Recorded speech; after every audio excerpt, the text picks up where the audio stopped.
This video is brought to you by Squarespace, a platform perfect for making your own website or online store.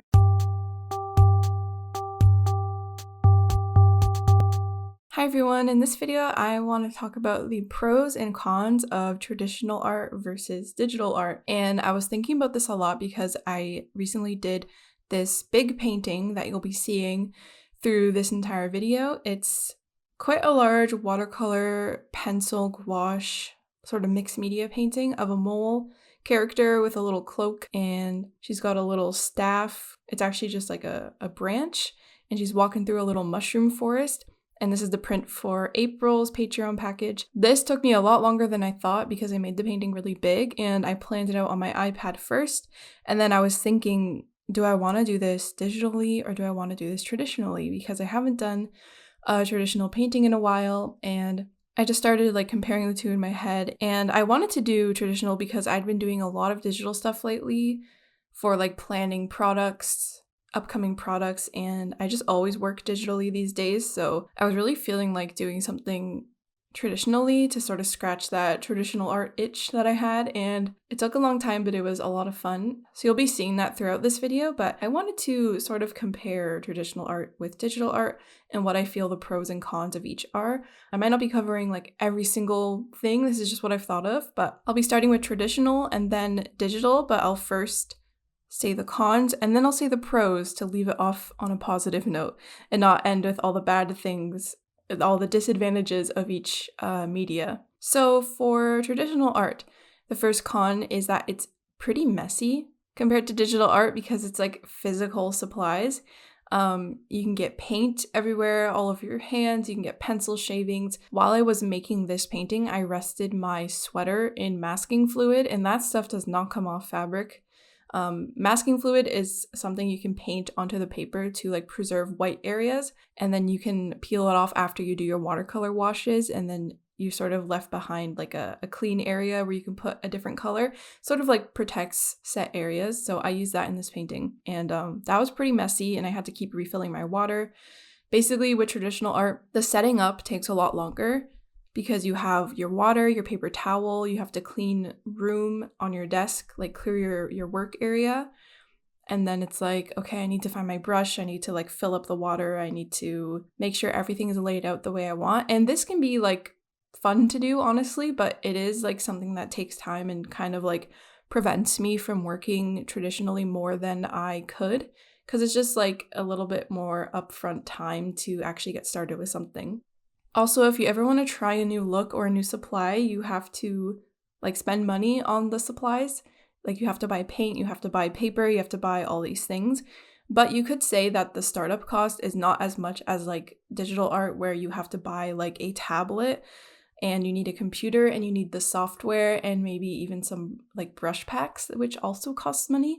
So they both cost money, but for different like reasons and at different stages. Like traditional art, you might be paying a small amount every once in a while, but it can add up.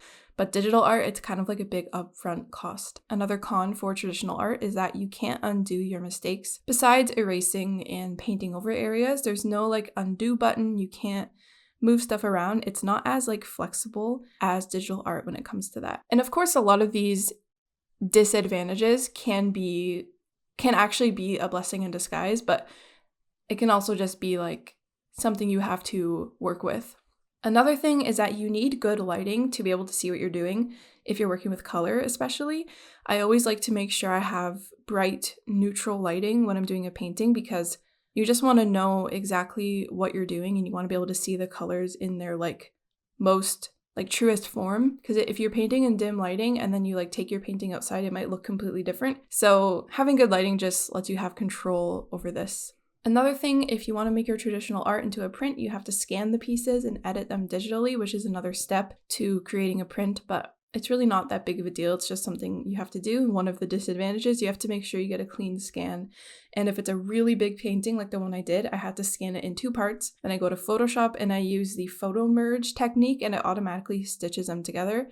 Then I edit it and then get it print ready. So those are all the cons I can think of for traditional art. But now for digital art, the cons is that there's a higher upfront cost because tablets are expensive. Like if you want to do like a traditional painting, sometimes all you need are just like the primary color, some paper, and a brush, and that can be like as cheap or expensive as you want it to be depending on the quality of the supplies that you're going to be using. You can use pencil, which is like the cheapest thing. You can draw on printer paper. Like there's a lot more flexibility with the cost when it comes with traditional art, but digital art, you're going to have to spend a couple $100s to get started because you need a tablet and like a pen and a pencil. But once you pay this, there's not that many expenses when it comes to digital art. Another con that I kept thinking about while I was making this painting is that some people do not understand digital art at all and how it's a real medium and that the computer isn't drawing everything for you. Like some people genuinely believe that digital art is not, it's lesser than traditional art because, oh, it's so much easier because you're using a computer. But it really isn't that simple, and that is not true at all. And every time I have to tell someone that, oh, this one is digital, I feel like they're gonna somehow judge me that I took like the easy way out or something. And there's a lot of like insecurity around that for me when I'm talking to people who aren't fellow artists. Like if I'm at a market and someone's like, oh, are these all watercolor? And I'll have to say some of them are watercolor, some of them are mixed media, some of them are traditional and digital, but most of them are digital. And it's just like a little bit harder to explain to people who just don't understand. Another con is dealing with file storage and backups and hard drive space and corrupted files. I actually posted on my Instagram asking like, what are your thoughts on like traditional art versus digital art? And someone mentioned corrupted files and I was like, yep, I think that's happened to me before where like something happens to your file and you lose all your work. You have to make sure you save, unless you use Procreate because that auto saves, you have to make sure you're saving your work. You might want to back up your work. You want to like make sure that it's stored somewhere where you can access all of your files. Because with traditional art, you don't need to worry about that. You just have like sketchbooks and folders, but it takes up physical space, which can be inconvenient. Oh, that's another con for traditional art. You need like physical space in your life to store all of these things, where with digital art, it doesn't take up that much space. So that's good. Also, I think there is a steeper learning curve when it comes to digital art. Or maybe just like a different learning curve. Like it's not as intuitive as traditional art, I feel. I've heard a lot of people when they try digital art for the first time, they kind of have a hard time making things look natural and you have to learn the program and you have to get used to how the pen feels on the paper. And it's a little bit more difficult at first and it can kind of take a while before you find your workflow and before you get comfortable with everything. Good brush packs cost money. Like some of my favorite brush packs I think were like $30 to $40, but it's definitely worth it. And you can also make your own brushes too. But you might find yourself buying a brush pack every once in a while. But I guess that's sort of like when you want to buy new traditional brushes or new art supplies. It's kind of like the digital equivalent of that. But it is a lot of fun to make your own brushes, so that's a way you can get around that. And then you can have your own unique textures that no one else has. Another thing that I do struggle with digital art is that you have to look at a screen the entire time, and I think that strains your eyes more than traditional art. You're just like staring at a light all day, and it can get a little bit tiring to be like so focused on a screen for so long. But it's not really that bad. It just depends on how you're feeling that day, I guess. And you also need a power supply somehow to do digital art. You don't really need power for traditional art unless you need lighting. But to actually use digital art, you need your iPad to be charged or you need to have like a power cord plugged into the wall, like one or the other, because it's electronic. You need power. And also with digital art, something that like a trap that people can fall into is zooming in too much on their pieces and fixing too many small details that don't matter, because these are the kinds of details you would never notice with traditional art because you can't zoom in. So you're sort of forced to see everything more like holistically with traditional art. You can like step back and see how it actually looks and like how it actually appears in space, like real physical space.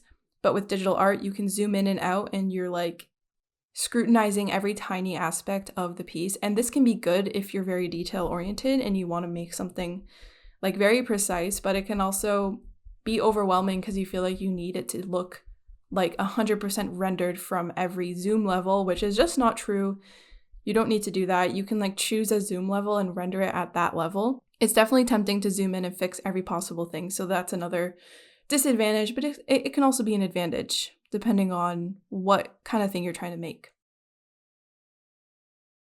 Now for a break to thank this video's sponsor, which is Squarespace. Squarespace is an online platform where you can build your very own customized website, and they actually have a new feature called Squarespace Blueprint. You go through this little questionnaire and choose blocks that you want to add to your website, choose the font and the colors, and you can actually create your own template, which is pretty cool. They also have flexible payments if you'd like to use Squarespace for your online store. They accept credit cards, PayPal, Apple Pay, and in eligible countries, you can use Afterpay and ClearPay. I also like their Fluid Engine editor, which lets you add elements on a page and drag and drop them around this grid so they all fit nicely beside each other, but it gives you that flexibility to customize where you want everything placed. If you want to try out Squarespace, go to squarespace.com for a free trial, and when you're ready to launch your website, go to squarespace.com/JelArts and you can get 10% off your first purchase of a website or domain. Now for the pros, we'll start with traditional art. Of course, one of the nicest things about traditional art is it just feels better. Usually, like the feeling of real supplies on paper has this really nice tactile quality. Like you can see the real paint, like you can see all the supplies going down onto the page or the canvas or whatever surface you're using. It's just a very nice experience. It's almost like therapeutic, and it's always like pretty refreshing to go from digital to traditional and like experience the supplies in real life. Also, I already said this, but there's less opportunity to stress about the tiny details. You're not tempted to zoom in, to undo, to move stuff around. Like you kind of have to accept it as it is, and this can be harder to accept, but it can also be nicer to know you don't have to worry about like making it so perfect, because the nature of traditional art is that it is imperfect because you can't fully control supplies. But this also gives me anxiety because I want to fully control everything. So it's sort of like a good practice for me, I guess. Also, there's unique textures every time you paint because the textures are like built into whatever supply you're using. With digital art, you have to choose something that lets you add texture. Like you have to sort of like select your textures and add them in as you paint or use a textured brush, that kind of thing. But with traditional art, it kind of happens on its own automatically, which is kind of nice. And it's going to look different each time because you're doing slightly different things each time. And no one else is going to have that texture. It's like your own created texture.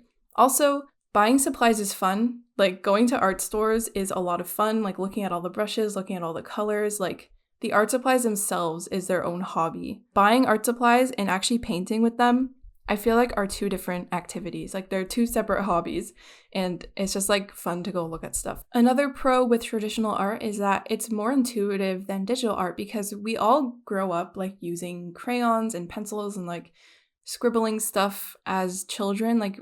I feel like you grow up using traditional art supplies, so we all already know like how to use pencils. Like we know how to do all these things.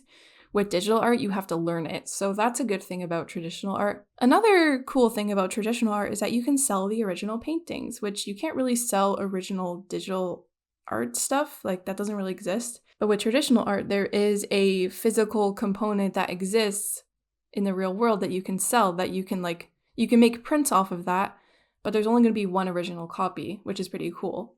And another good thing about traditional art is that you don't have to explain to people what traditional art is. Everyone knows what paint is. Everyone knows how it works. Like people are pretty familiar with that. So I feel a little bit more like validated when I don't know what the right word is, but when people ask like, oh, what did you use? I can say like, oh, I used watercolor. And you don't really need to explain further than that because people get it. So now for some pros about digital art. I personally use an iPad in Procreate and it is extremely portable. I can take it with me anywhere. It's pretty lightweight. It's very easy to just turn it on and start drawing, and you have all these colors available at your fingertips, all these tools. You can easily switch between tools. It's just a really nice, simple and efficient workflow with digital art. I feel like you can create art. I feel like you can match what you're thinking in your head more easily with digital art because there is just so much flexibility with the workflow, and there's so many tools. You can resize things, you can add layer modes, like blending modes, like multiply and overlay. You can like make overall adjustments to the contrast, like so easily. It's very easy to realize your vision with digital art. It's so much easier to create what it is you're envisioning in your head. And also the supplies take up less space. Like my iPad is very small, it doesn't take up much space, and I can do all kinds of art I want on it. I don't need like a whole cart full of supplies just to do a painting. I just need my iPad, which is very, very nice. There is no cleanup, there's no setup aside from like creating your canvas size and file naming. It's very easy to get going. And layers makes it really easy to experiment and test things out before committing to the changes. Like whenever I'm painting over something, I like to make a new layer, do some paint overs, make another new layer, paint some more, and then I hide the layers to make sure that all the changes I've made have actually improved the piece, and if they haven't improved the piece, I can just erase them and retry. The one thing about this is that there's more back and forth, but I think when there's more back and forth, you can end up controlling the aspects of your painting more easily, and like it can come out, like usually my digital pieces, I'm happier with the outcome than traditional because I can change anything I want about it very easily, and I can like get it to a place that I'm proud of a lot easier than traditional art. That's just how I work because I'm very familiar with digital art and I'm pretty familiar with traditional as well, but the whole like mixing colors, painting over it, it takes a lot of planning, and I find there's more anxiety when it comes to traditional art, but I love them both for different reasons. Obviously, I love both of these media. I don't think one is better than the other. I think it's great to have both, and I actually love to combine them together. Another pro with digital art, you don't need good lighting. The lighting is built into your screen. You don't need to be in a well-lit room. You can draw in the dark, which is kind of a vibe. You can also do sketchbooking in the dark if you're just using like black and pencil and stuff, but I like to be able to see what I'm doing if it's on paper, especially if I'm using color. But with an iPad, you don't need lighting, so that's pretty nice. And digital art, it's easier to turn it into a print because it's already on the computer. You don't need to scan anything, which is very nice, and that means it's easier to share stuff to social media as well. And the way that I make sure that my paintings will print nicely, I draw everything in CMYK because CMYK is the color profile for printing. Most printers print with CMYK. In my college, we actually had an RGB printer, which was pretty interesting, but most printers are CMYK. And if you paint in CMYK, it's a little bit of a learning curve, but I find things translate a lot better to print when I do it that way. You can always convert them to CMYK before, but then there's going to be some color changes that you might not be expecting. Like if you have a very neon style and use extremely saturated colors, especially with like teals, when you convert that to CMYK, you will see them dull down. So I just like to draw it in CMYK just to get that out of the way. Those are all the pros and cons of traditional and digital art that I have noticed, and there's probably a lot of stuff that I missed, so if there is, make sure you leave a comment with some of your pros and cons, and maybe I'll make a part 2 to this video. But let me know which one you prefer and why. I personally don't think I can choose one. I like them both for different reasons. It would be impossible for me to eliminate one and only use the other, so I just think they're both essential to my art journey, and I just love being able to use both. So I really hope you enjoyed this video. It was a lot of fun to make and plan, and this painting was so much fun to do, but it took forever. I'm sorry to my patrons for making you wait so long for this painting, but it was a lot of fun to draw a mole. I've never drawn moles before. They're pretty difficult to draw because they're just like little blobs with like hands that stick out weird. Like their anatomy is kind of strange. But it was a nice challenge, and drawing mushrooms is always so much fun. So I really hope you enjoyed this video. Check out my Patreon if you want this sent to you. There'll be a sticker, a sketchbook page, and this print, which I'm very, very happy with. It was a lot of fun. And I'm going to be selling the original as well, so check that out if you want the original. It is quite big, and I'm quite proud of it. So thanks so much for watching, and I'll see you in my next video.